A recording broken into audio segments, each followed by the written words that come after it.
guests, thank you, Prime Minister Modi, Minister Vaishnaw, and your outstanding teams for convening us for this critical summit around AI.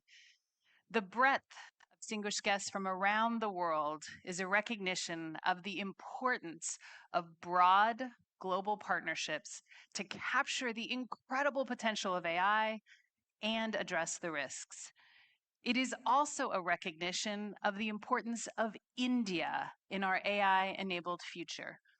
At Accenture, we're incredibly proud to have over 350,000 and growing reinventors here in India. We also have one of the largest AI workforces in the world, tightly integrated with our growing AI hubs in the US, Europe, the Middle East, and Japan. And I want to take this time to thank all of our people in India for your incredible commitment to value and to our clients. Today, I want to leave you with 3 perspectives that we believe will help us ensure that AI's immense potential is captured for the benefit of all. First, using AI as an engine for growth is the only path for global prosperity for all. Second, the agenda ahead of us is unprecedented. Companies, countries, and individuals must reinvent how they work together, and how they learn. And finally, it is humans in the lead, not humans in the loop, that will determine our future. As we turn to the imperative for growth, I want to take you back for a moment to 2013. Oxford University had just published a widely read study that said, based on technology progress at that time, 47% of US jobs would be automatable. Dire headlines and predictions soon followed. One of those technologies was robotic process automation, or RPA. And there were predictions that IT services would be badly damaged because it would automate so many jobs. And in fact, we used RPA to automate thousands of jobs. And we also, as an industry, embraced the new technologies of digital and classical AI, and we created many, many more jobs. We helped our clients adopt RPA, and those who did created investment capacity to invest in new technologies and to grow. And in fact, the IT services industry has thrived over the last decade, including many of India's most successful companies that you've heard from today. At Accenture alone, in 2013, we were roughly 275,000 people and $29 billion in revenue. And today, we're over 750,000 and growing and $70 billion in revenue. What the last decade has taught us is a critical lesson. When companies and countries embrace new technologies and then use them to drive growth and productivity, they prosper. Advanced AI should be the same. In fact, in our latest quarterly survey of C-suites across 20 countries, they agree. 78% say AI's greatest value is in growth. Now, as we think about what growth should look like, there's 2 important considerations. First, AI should make the impossible possible. AI should make the impossible possible. If in a few years as a CEO, you cannot point to new products and services, new levels of performance that were not possible before, then you have not captured potential of AI. Think about the consumer and retail industries. LLMs are about to become the new mall. This is an entirely new way to engage customers and to engage in commerce that did not exist in 2022. If you think about pharma, we see a path toward bringing drugs to market much faster than the average of 9 years. Not possible before, which means that life-saving drugs will get to people faster and pharma will have accelerated growth. And we are just beginning to understand how AI will create new drugs, new materials, new products across industries. A second consideration around growth is that we must commit to providing access to the technology and the talent for small and medium-sized enterprises. If we are to use AI as an engine for growth, we need to make sure that the engine for growth, these size enterprises, have access.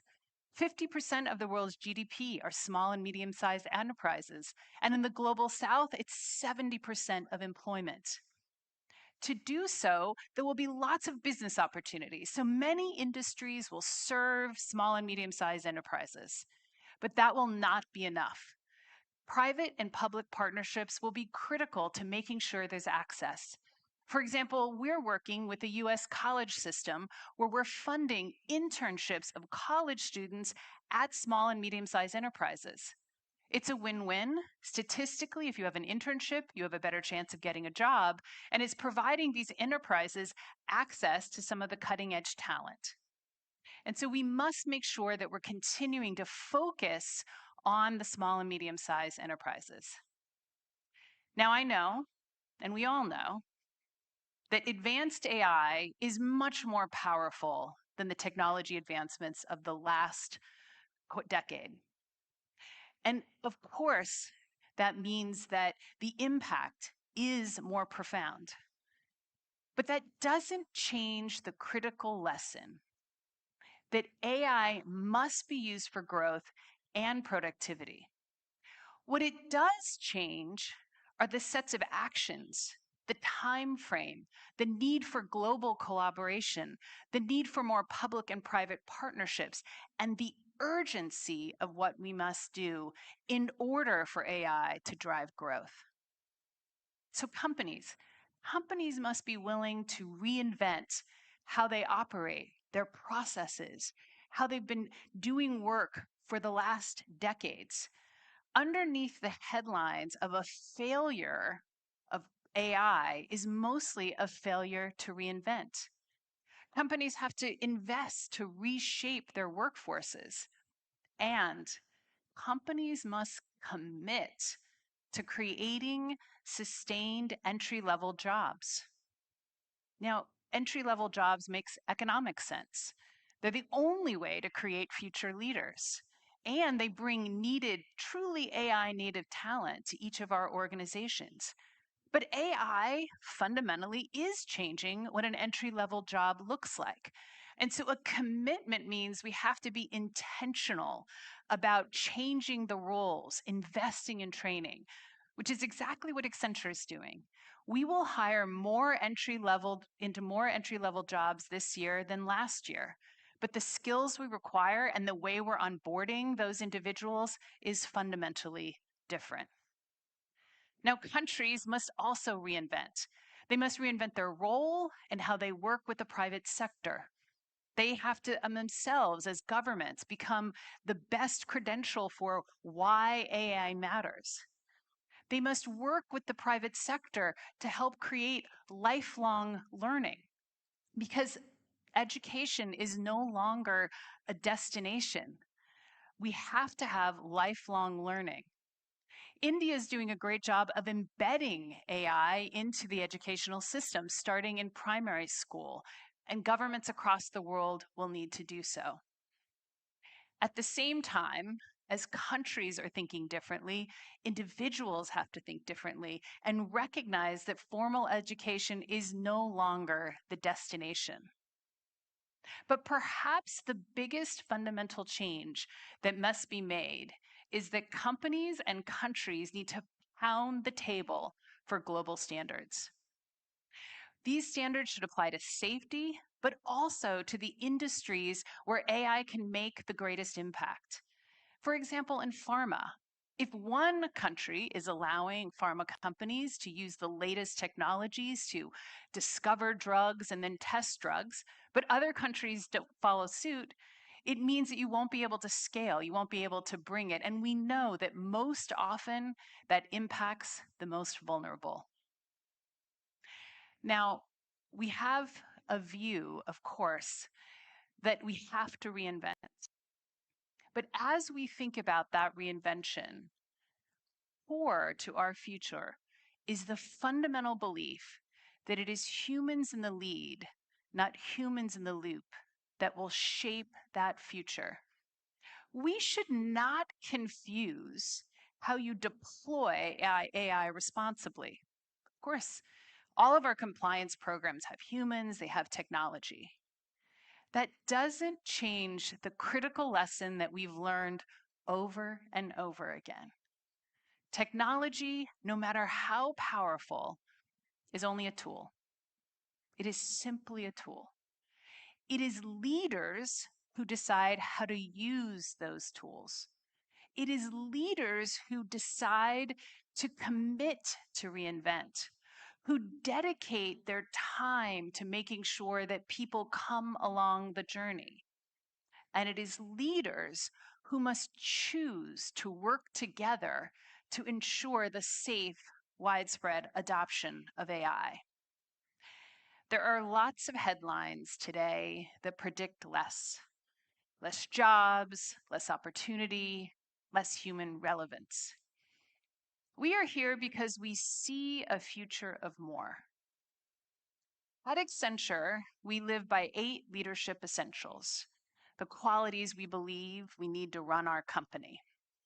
And one of them is particularly important. We expect leaders to lead with excellence, confidence, and humility. As we look to our collective future, we should have the confidence to have the unwavering belief that together we can make a future that is better for all. We also must hold ourselves individually and collectively accountable for executing on that belief with a high bar of excellence, because our people around the world are counting on that excellence. And finally, we must all have the humility to know that we cannot do this alone. Thank you very much. If you like the video, do like, comment, share and subscribe.